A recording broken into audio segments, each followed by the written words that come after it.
Alright guys, mayang gabi sa iyaw-iyaw sa gihanan kayo. Wa nag-seatbelt ang kuyog, marag traffic na nun. Ika marag namuli na dito mga tao na nakik-prayer rally with Duterte. I don't know what happened. Busdakan mo sa eskulan. But yeah, I hope. Well, may dito nag-prayer rally sila and hopefully, nagkano na gining badhas-badhas ng mga biro ay sunog naman noon. Wala, padong na ta sa syudad yan dahil hindi ka nag-prayer rally mga amigo ni Duterte, supporters. Ito na itarungon na itong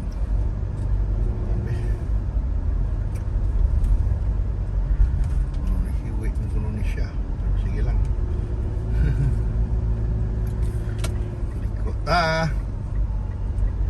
Kung siya man level, but yeah, so na-prayer rally ron February 25. It's actually the EDSA day. Hindi na siya officially holiday ko, no? Yun, of course. Diba? Meron na ano ba?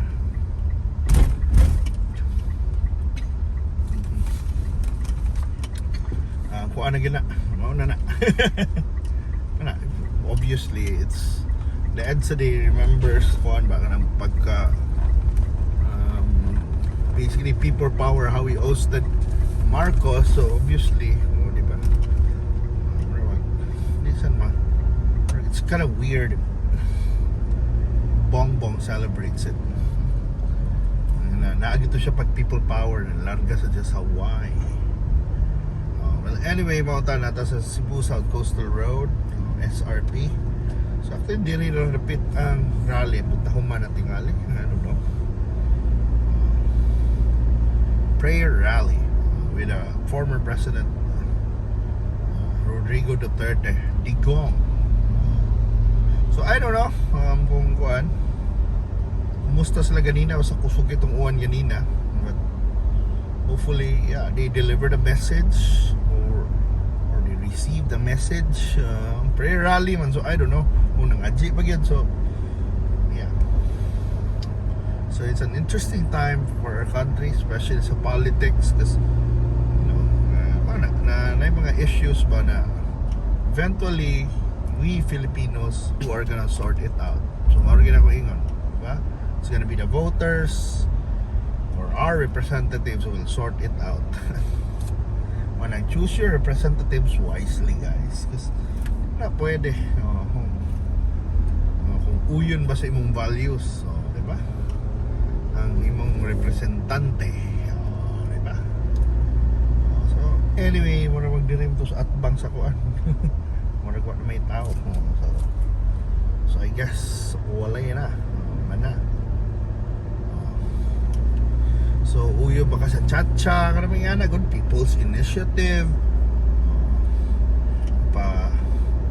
ipapreso ba news one itong issue with Duterte and the ICC karami nga na ba eventually paano naman yung makonfront, ba? Paano na yung makonfront man na yung mga issue dagko dapat tubago na to, but I don't know kung matubag ba yun na to, but it's gonna be orang stage ay napamantingali pero okay ba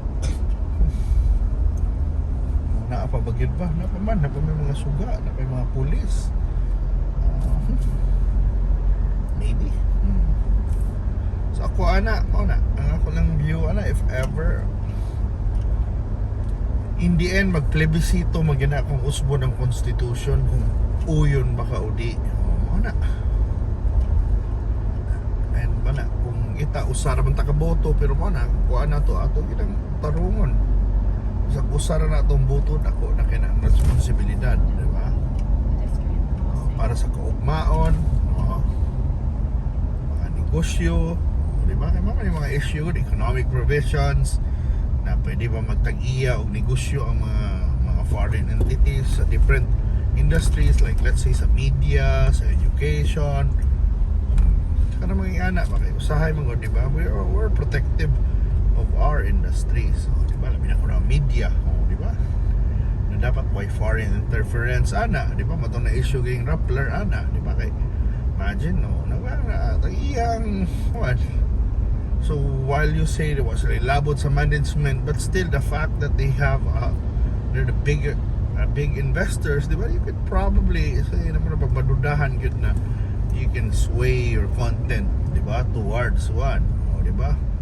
Or you guys are like-minded individuals, gitagaan ka kwarta, so muna bag to be somehow in a way ma-weaponize ang media. So that's something that you have to prove otherwise as well, di ba? Or, pero kinahanglan mo i-prove na ang nag-accuse ang mo-prove, pero usahay, di ba? Usahay din na tinuod ang mag-accuse ang mag-prove kung naan lang sila yung legit na logic usahay, na argument, and sometimes masway na sa social media. Pero come to think of it, sa korte lagi you have to prove beyond reasonable doubt before mag-guilty na ang usa ka certain crime, di ba? But yeah, we're in the age of I don't know, wild. Nag-discuss ko sa mga taga-normal recently na ang social media is like a wild west gihapon. So as a wild west you can always say things there, while katong mga journalism students will have ethics, they have their own di ba, na nasa rules, they have, di ba, about telling the truth, hindi mag fake news. But maghihapon na if we don't know the whole story ba may mugawas in the end. Still it's ba hapon na as easy as we say na kanang truth na imong giingon is really the truth, di ba? But if your sources lie, your source lie, di ba? Or your source is powerful that they can lie, di ba? So really marang dako gyapon na issue. So na kahit pa paano, even the legit, we call it legit media, the traditional media could still be paid off, di ba?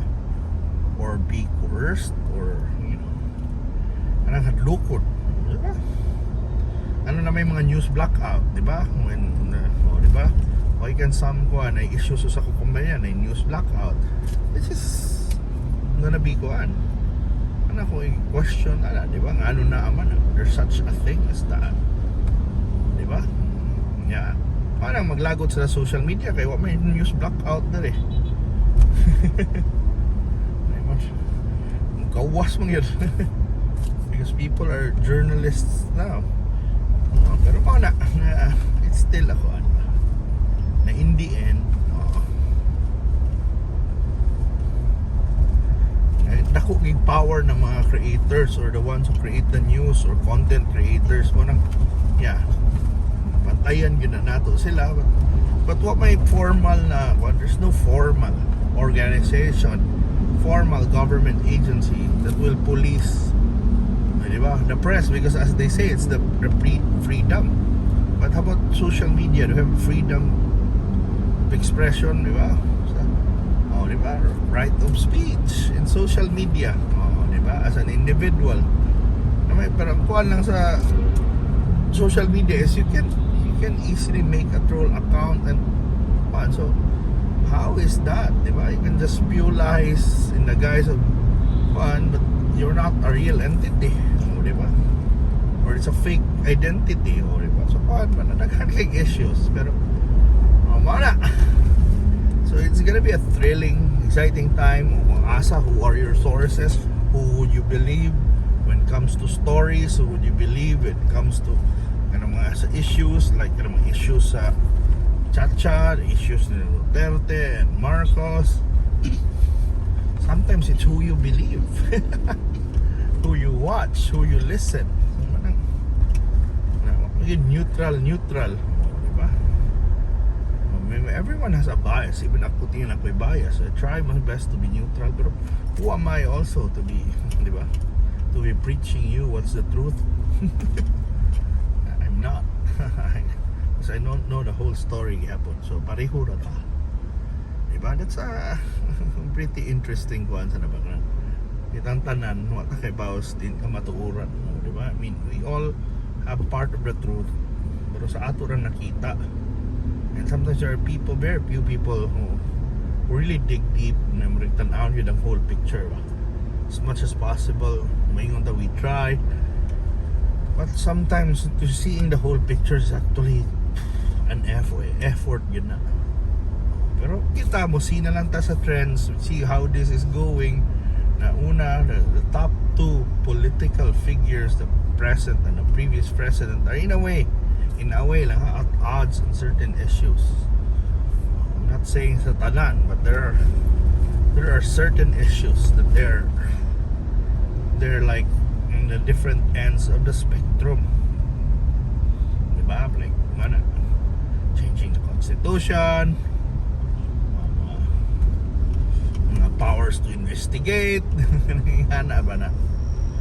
Ay, naginikuan. And lagi. The nice thing lang ron is the age of social media is you can now listen. You can not only listen, you can get involved, you can even comment. Some people just even make content na as if kuan kayo sila kana mag-mic lang ba na maghatag og opinion. Mga debatero diha. Kuya sabihin na content ay kana mga mo debate na bro. Or diha, they speak their opinions. Pero wala, ingog daghan ang ingana, but mo na pero na naghihapog sa Bible na there are many false prophets. It's so hard to find the right one because many false prophets also say the right words. Diba? So manang sometimes the truth could be personal na lang sa inyo. And how bisag even the vote parang ako it's always gonna be personal. People will try to persuade you, but sa imong feel, that's your vote, diba? Who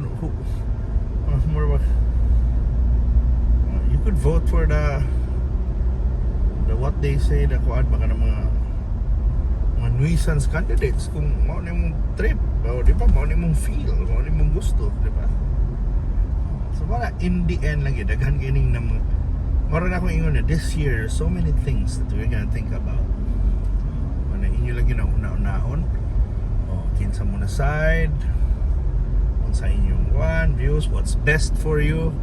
Di ba? Kasi sometimes we will choose what's best for us. Not saying na best for the country. It's nice to say that, but how would we know what's best for the country? So ang ako yung ipakuhanin mo na it's what's best for you. I'm pretty sure yung ang mga dato, they'll do what's best for them. Ang kabos, so supposedly sila na mga what's best for the country, pero wala na. We should think about what's best for us na lang sad. Diba? Ay, ano ba? Supposedly like getting elections is a time for mga kabus na makabaos na kuan pa. Mas daghan ko kabus. Pero how come di man, diba? Di man ma-overcome. So mana. Thank you so much for watching na lang, and I hope to see you sa sunod na itong mga biyahe. And this is Cebu at night, guys. And see you na sa pohon. Bye.